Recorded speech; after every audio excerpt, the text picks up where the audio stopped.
البدع والأهواء، أهل البدع العقائدية وأهل البدع السياسية.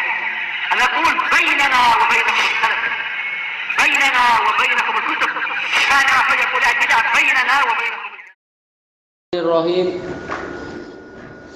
Qala al-Imam Al-Bukhari rahimahullah, Al-Babul Ishrun, bab man ightasala uryanan wahdahu fil khalwah. Orang yang mandi telanjang tapi sendirian di tempat yang sepi. Bukan sendirian tapi apa? Di apa itu, randebot, bukan? Ini bukan orang kafir. Orang kafir sih tak punya malu. Iya, gila itu. Tapi apa? Ini adalah fil khalwah, di tempat yang sepi. Wa man tasattara fattasatturu afdal, dan barang siapa tetap menutup jasadnya, tetap pakai pakaian walaupun sendirian, maka itu lebih baik, tapi tidak sampai apa? Wajib. Yang diinginkan oleh Imam Bukhari di sini adalah menunjukkan, karena ini kita Bulughus dalam masalah mandi ya, disebutkan adabnya. Di antara adabnya apa? Yaitu lebih baik tetap memakai pakaian, dan telah sahih dari Utsman bin Affan. Beliau walaupun sendirian mandinya tetap memakai apa? Kain. Padahal sudah di dalam bilik air sendiri, tapi tetap pakai kain. Karena apa? Allah lebih layak untuk mendapatkan hak kita malu kepadanya. Ini memang apa? Memang keutamaan Utsman bin Affan. Tapi Nabi tidak mewajibkan begitu. Buktinya apa? Nabi ma'ruf dengan istri-istrinya di kamar mandi, tetap apa? Ya bajunya dilepas, menunjukkan tidak wajib tetap memakai baju itu. Nabi Musa. Nah, ini nanti akan disebutkan boleh, menunjukkan apa? Boleh untuk melepaskan baju, tidak sampai wajib. Kemudian qala bahas an abihi an jaddih.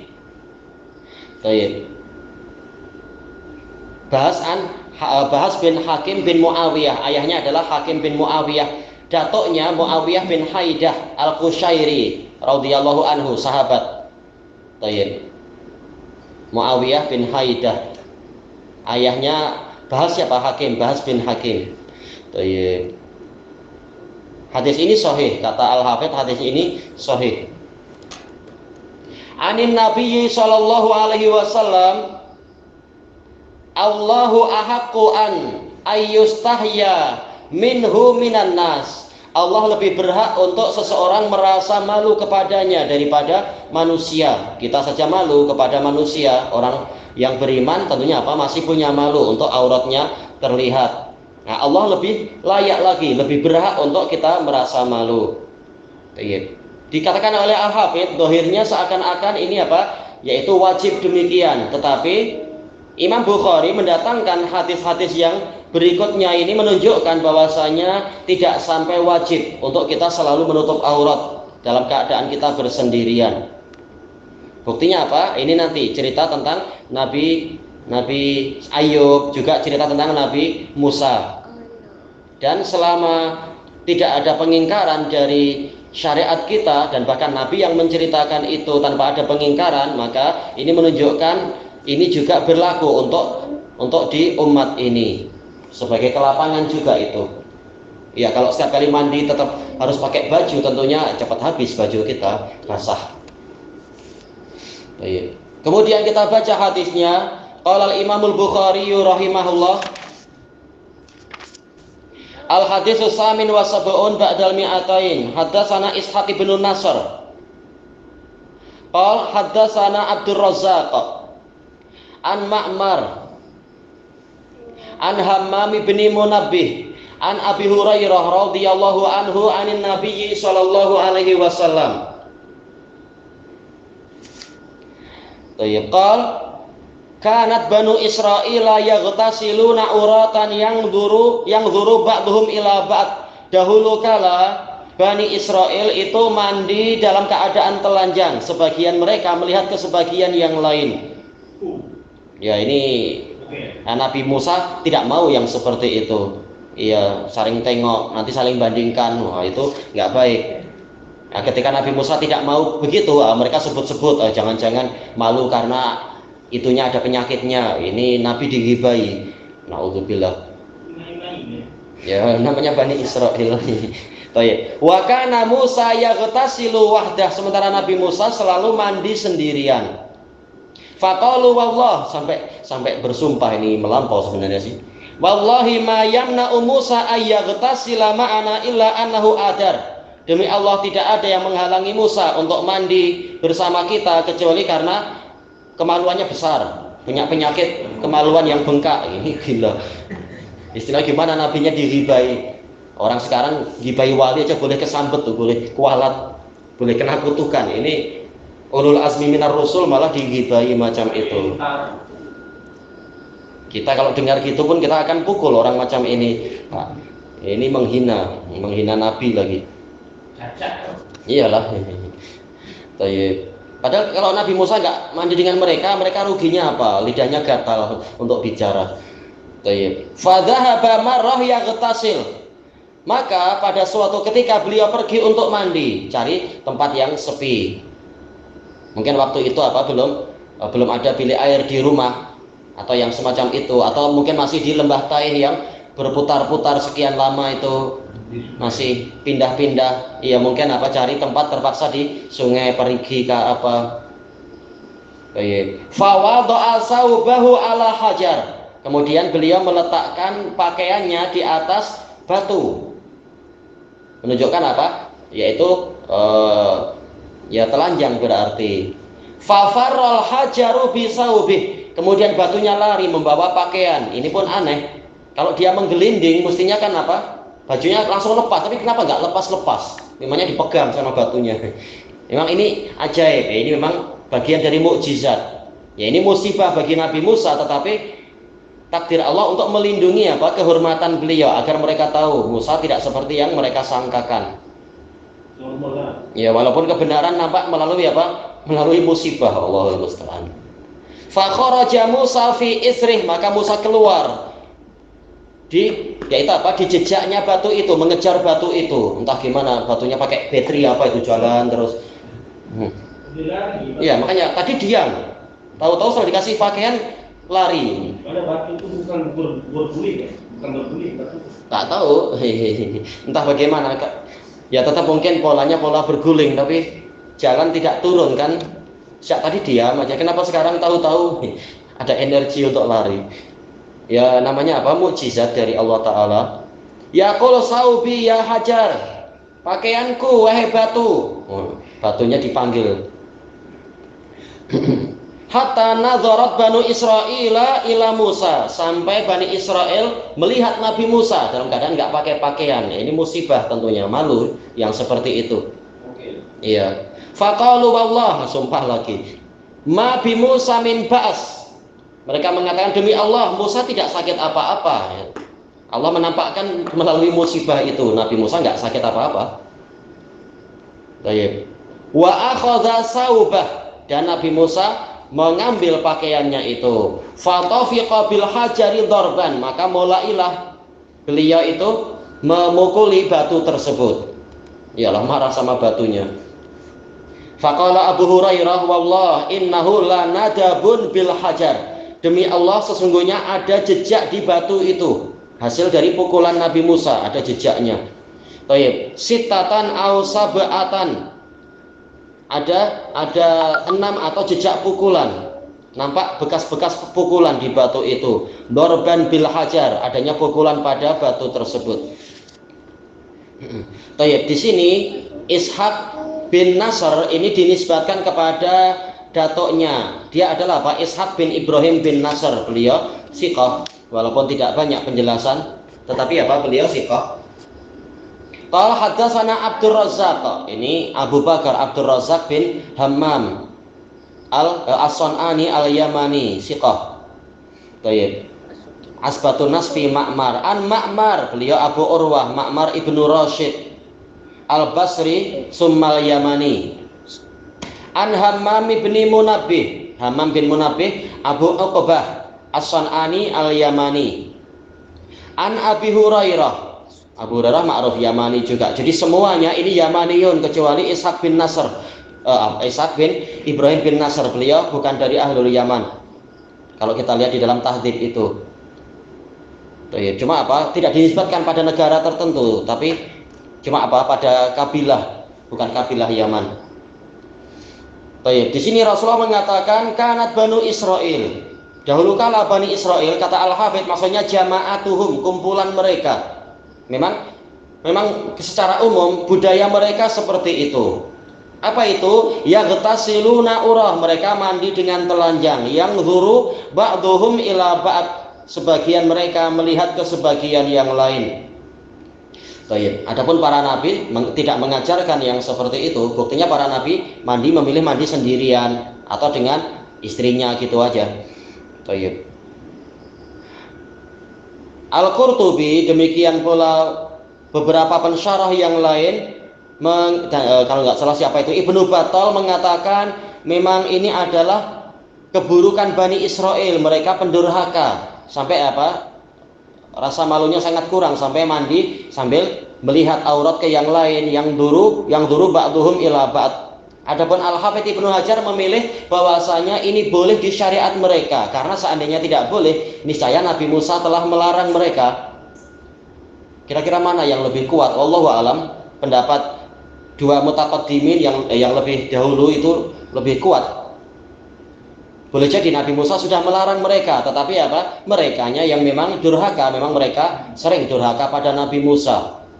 Kalau memang ini boleh, tak perlu ada bab khusus, yaitu apa? Mandi telanjang secara sembunyi-sembunyi. Mestinya apa? Dalam segala keadaan boleh, cuma lebih utama ya sembunyi saja.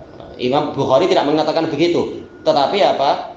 Tetapi bolehnya mandi telanjang dalam keadaan sendirian menunjukkan kalau bersama-sama itu malah apa? Tidak boleh. Ini malah menimbulkan fitnah, lihat aurat dan sebagainya. Kali ini Al-Hafidz dohirnya keliru. Yang betul adalah pendapat Qurtubi, Ibnu Battal dan lain-lain. Cuma Bani Israel yang suka durhaka memang. Kenapa? Takut main-main. Oh memang. Apalagi di sini Al-Hafidz mengatakan syariat terdahulu itu juga syariat kita selama tidak ada dalil yang melarang. Nah, ini orang boleh pakai, ini boleh. Nanti di kolam renang tak payah pakai apa-apa, boleh. Cuma lebih baik jangan. Itu enggak betul. Dan sudah banyak dalil-dalil yang melarang secara khusus tentang masalah ini. Hadis siapa? Muawiyah bin Haidah juga. Hadisnya sahih. Dia bertanya, wahai Rasulullah, tentang aurat kami, apa yang harus kami lakukan? Maka Rasulullah mengatakan, ihfad auratak illa min azwajik aw ma malakat yaminuk. Jaga auratmu kecuali di hadapan istrimu dan juga di hadapan hamba sahayamu, hamba sahaya yang perempuan. Nah itu enggak masalah. Berarti kata Al-Hafidz, untuk orang yang lain-lain yang bukan mahram, yang al-muhim lah, yang ajnabi, ya jelas itu tidak boleh. Untuk yang mahram saja itu ada batasannya. Nabi Musa ini selepas menyeberangi Laut Merah ya? Dohirnya begitu ya, wallahu alam. Dohirnya ini setelah menyeberangi laut, bukan masih di masa penjajahan penjajahan siapa itu? Fir'aun. Dohirnya wallahu alam. Maknanya di sini Nabi Musa mandi di tengah-tengah batu bukit. Mungkin gitu-gitu di tempat yang agak sepi. Maknanya bukan di rumah, bukan mandi di rumah. Makanya boleh jadi ini tatkala masih di lembah Taih.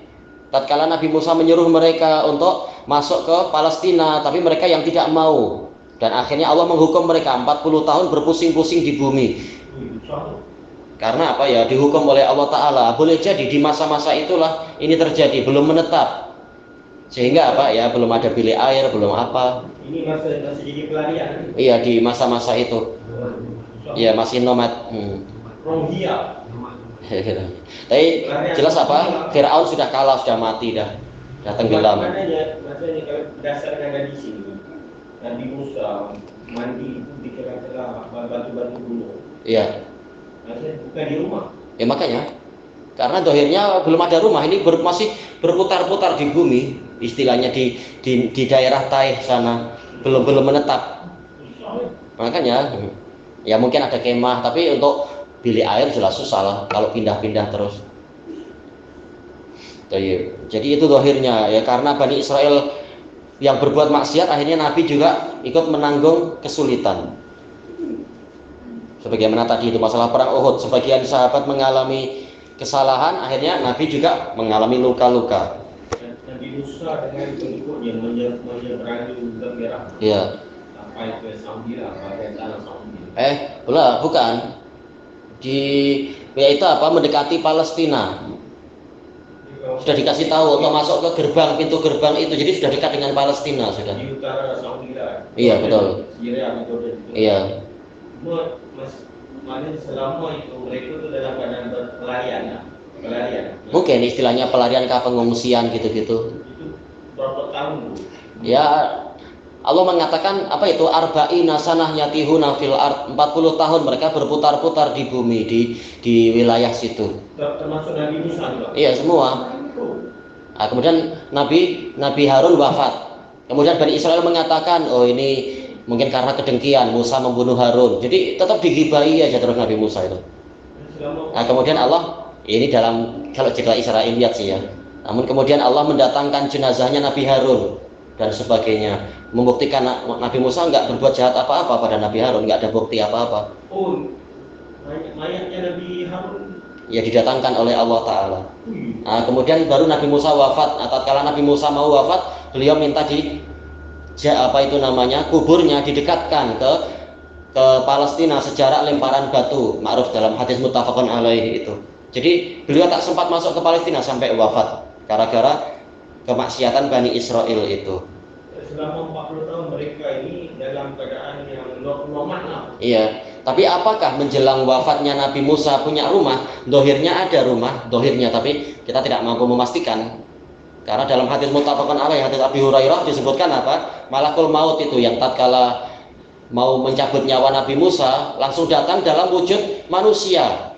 Dikatakan salim nafsak, serahkan jiwamu. Musa menyangka ini orang jahat lah, serahkan jiwamu. Dipukul wajahnya, matanya lepas. Kata para pensyarah, ini seperti syariat kita, orang asal masuk rumah tanpa izin, kalau kemudian matanya dicongkel, nggak dosa si pencongkelnya. Jadi boleh jadi di akhir-akhir hayat Nabi Musa sudah ada rumah untuk ya paling enggak kan menetap atau apa.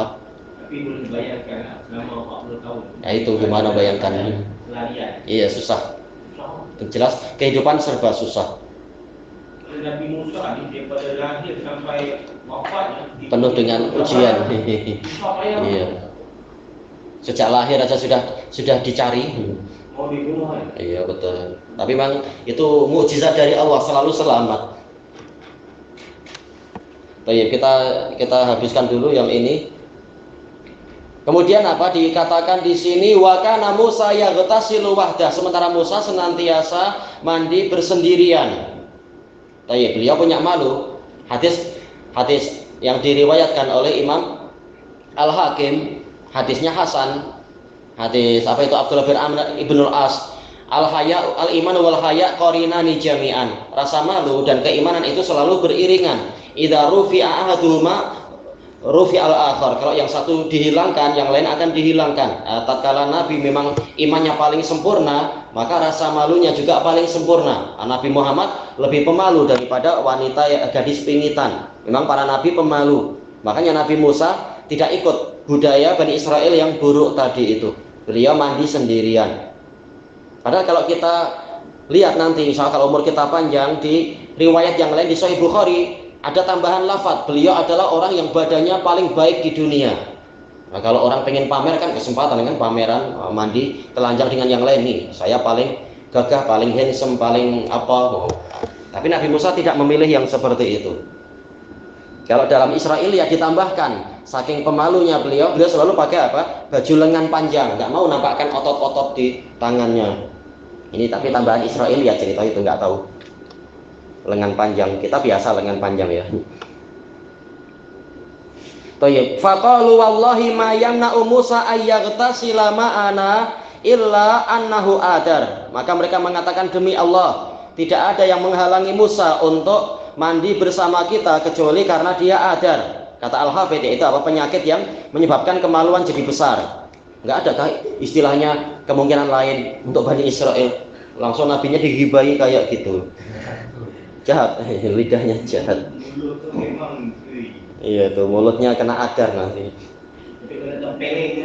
Ya, memang layak. Baik. Nabinya digibahi, tapi kalau perang penakut. Nabi yang pemberani.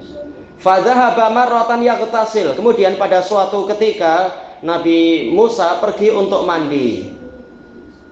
Baik. Ini menunjukkan apa? Masalah syariahnya mandi ini syariat yang tidak dihapus. Semua syariat itu ada untuk mandi. Ya, jelas ini demi kebaikan, kebersihan dan sebagainya. Fawadha'a saubahu ala hajar. Kemudian beliau meletakkan pakaiannya di atas batu.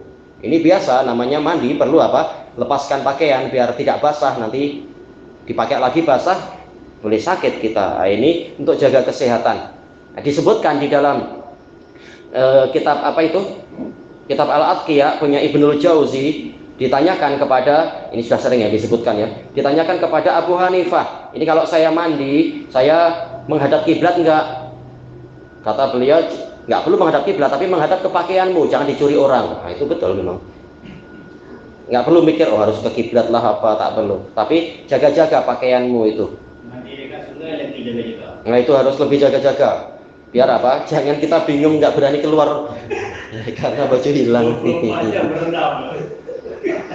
Iya, nanti jadi beku. Pakai daun.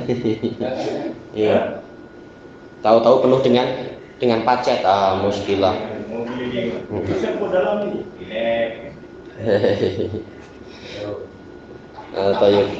Intinya apa? Pakaiannya dijaga, jangan sampai dicuri orang. Nah, ini yang jadi masalah sekarang, yang mencuri adalah apa? Batu. Wah, ini masalah, batunya lari. Fafarrol hajar bisaubih. Kemudian batu itu lari membawa pakaian beliau. Entah bagaimana polanya, ini jelas apa? Di luar imajinasi kita. Kalau batunya bergerak, mestinya apa? Pakaian mudah lepas gitu, mudah jatuh. Makanya entah gimana batunya boleh memegang. Batu terbang. Entah itu batunya terbang. Jadi drone. Nah, ini Allah menghendaki untuk apa? Ya, kalau takut jangan bawa bajunya. Batu-batu yang lain nggak takut. Mungkin malaikat sekarang. Ya memang ini Allah menghendaki untuk apa? Menjaga nama baik Nabi Musa, walaupun dengan cara yang ya jelas Nabi Musa malu nampak. Fa kharaja Musa fi isrih, maka Musa keluar dari tempat pemandian tadi. Fi isrih, yaitu di dalam jejak batu itu, mengejar batu itu. Nah, disebutkan dalam riwayat yang lain, dalam Sahih Bukhari juga itu, batu itu lari membawa baju sampai melewati Bani Israel. Nah, ini pun gimana tahu rutenya ke arah Bani Israel juga, bukan ke tempat yang sepi juga. Nah, berlari dikeliling kawasan. Entah, iya sampai ke rombongan Bani Israel biar sekalian. Maka gimana batu itu boleh berpikir ke situ? Memang ini mukjizat dari Allah Taala. Halayak ramai. Iya, halayak ramai melihat itu. Saubi ya hajar, kata Al-Hafidz, maksudnya apa? Kembalikan kepada saya pakaian saya, wahai batu. Ada pertanyaan, batu kan benda mati, kenapa dia diajak bicara? Kata Al-Hafidz di sini, karena apa? Batu itu membawa baju lari, maka Nabi Musa memperlakukan dia bagaikan orang makhluk yang berakal, maka sekalian aja diajak bicara. Taib hatta nadharat Banu Israila ila Musa, sampai Bani Israel melihat kepada Musa. Dan disebutkan dalam riwayat yang lain dalam Sahih Bukhari itu, dan ternyata dia adalah apa? Ahsanun nas atau min ahsanin nas. Nabi Musa itu badannya paling bagus, nggak ada penyakit apapun. Baik, paling gagah dan sebagainya. Faqalu wallahi ma bi Musa min ba's. Mereka mengatakan demi Allah tidak ada apa-apa pada Musa, yaitu tidak ada penyakit apapun. Berarti apa? Mereka ya lihat. Kata Al-Hafidz, ini menunjukkan kalau dalam situasi darurah boleh seorang dokter, seorang juru obat untuk melihat aurat orang yang hendak dia obati. Kalau terpaksa, bukan tangannya sakit yang dilihat, yang enggak, itu berarti dokternya sakit. Tapi ini kalau terpaksa darurah. Nah, ini Allah Ta'ala menghendaki untuk apa? Mereka melihat auratnya Nabi Musa biar mereka tahu Nabi Musa tak sakit apa-apa. Ini ya itulah Allah menjaga kehormatan Nabi Musa tapi melalui musibah yang seperti itu. Soalnya kalau